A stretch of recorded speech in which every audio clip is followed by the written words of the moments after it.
আসসালামু আলাইকুম। দেখেন এগুলা চাইনিজ টগর ফুল বলে। এই গাছগুলো মাশাআল্লাহ 12 মাস ফুল আসে, 12 মাস গাছে ফুল থাকে। টগর ফুল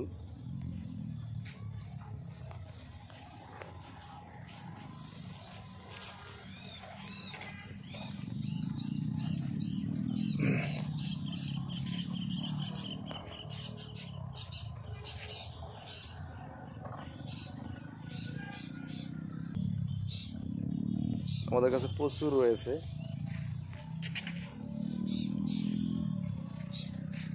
সবুজ টগর বলে, এটা সবুজ টগর।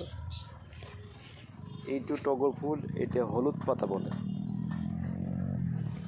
এটি হলুদ পাতা আর এটি সবুজ পাতা। দেখুন ছোট্ট একটা প্যাকেটে, এই একটা প্যাকেটে গাছটা প্রচুর ফুল ফুটেছে।